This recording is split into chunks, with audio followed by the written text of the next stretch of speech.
Hello everybody and welcome to my tutorial on how to make a mod for Terraria. I decided to make this series due to the fact that there isn't much documentation on how to do such nowadays, and as a small mod creator I decided it would be best if I were to do it instead of someone who doesn't have any experience.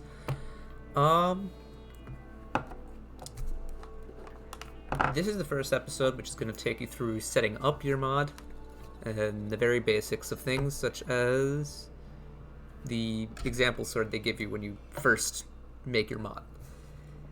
So before you start, you're going to want to make sure you have developer mode on, which will give you the mod sources button right here. This button is very important, as that's where you're going to work on your mod from, in a way. That is where you will control your build and reload and published, along with managing your published and seeing the downloads and all that such. Now, I won't be using Everino for this tutorial because it's already made. I might use it for some demonstrations though. But in order to get started, all you're going to do is press Create Mod. From there, you're going to need the mod name with no spaces, so we're going to call this My Awesome Mod. Actually, no, that's kind of corny. I will call it Example Mod. The display name can have spaces, and that's how it will appear on the game. The mod name handles what it's called in the files and all that such, which is important for the programming segment of this. But the display name can be anything, really. The mod author, that is going to be your name. So I'll put Cringe in there. And for basic sword, I'm just going to put basic sword. Once you have it in a way it's kind of like this, you're just going to press create, and there it is. Your mod. Now, I'm going to disable the Everino mod because that could interfere with it. I usually like to disable all mods, but I do usually keep a few on, which are Rich Presence, Boss Cursor, Boss Checklist, Recipe Browser, and Cheat Sheet. These are just kind of quality of life things. Now, if I go to mod sources, example mod right here, I press build and reload. What this is going to do is it's going to go through your files and it's going to grab the information for your mod, along with whatever else there is with it. So after you do that, you're just going to create a dummy character, so I'll just, sure, and I'll name him Flip Flop. We'll create a small normal world. Corruption. I'll call this example. Now, if you're working on a Terraria mod, I think you know what you're doing with this part, because this is just average Terraria stuff, creating a world.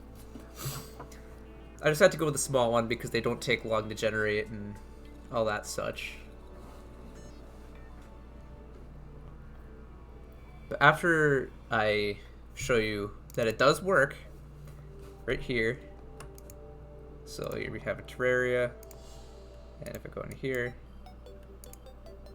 right there, the basic sword. Now, the basic sword is essentially a way for newer modders to get a grasp of modding. But now to take you to the other portion of it, which is not playing it, but creating it. So the things I use to create are JetBrains Writer and Sprite. I use Sprite to make all of my sprite work, and Writer to do my programming. So if I go open, I'll go ahead and go to My Games, Terraria, tModLoader, mod sources, and example mod, and then select folder. I'm going to trust and open it in this window. So here we have all the code for the mod, which is currently just the basic sword.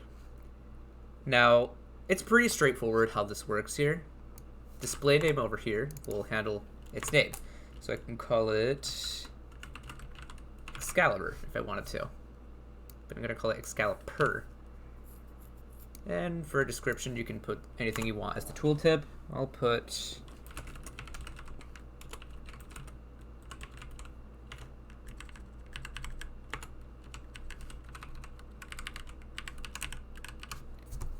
there we go.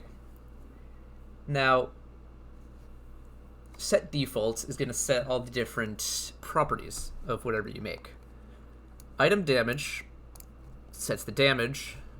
Having item melee true sets it to be a melee weapon. This means it will do melee damage. So it will do 50 melee damage.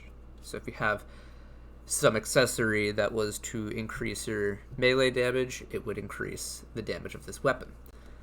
The width is the width of the sprite, and therefore the width of the hitbox. Use time is how long it takes to use it, and use animation is how long it looks like it takes. So if I set use time to 1 but don't change use animation, it will not change anything. Use style changes the style in which you use the weapon. 1 is for an average sword. I haven't played around with all of them, but I know 1's for an average sword. Knockback will change the knockback value. Value over here is for the price of it if you were to sell it to a merchant. Rare over here changes its rarity, which in turn changes its name color. Use sound changes the sound it makes. Auto reuse will make it reusable automatically. And down here is add recipe, which handles the recipe making of your item. So for example, this one uses 10 dirt blocks at a workbench to make this item. That's pretty basic stuff. Making sprites, though, I find it to be a little bit harder, not because it's actually more difficult, but because I'm not very good at art. Well, I'm kind of good at art, but not that great. Either way, it's enough about me.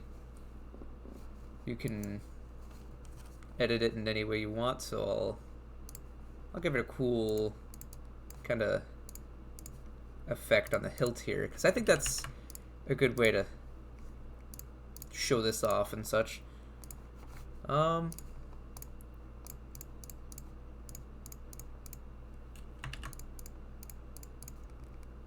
That's pretty good. So I'll save that. And then I'll go in here and change that to 500 damage. We're going with that high DPS build here. But then after it builds and does all that jazz, you're going to go in here. It's flip-flop in your example world. And as you can see, Excalibur now has its legendary golden hilt. And this 500 melee damage. I use cheat sheet to test things like new enemies and modded items. I just find that to be much easier to use than actually playing through the whole game. Because why would you waste all that time trying to test one little feature if you're going to have to test it again a million times? In specific, I use it for things like rare drops and that such. But that concludes the first video on making your own Terraria mod. I will see you next time.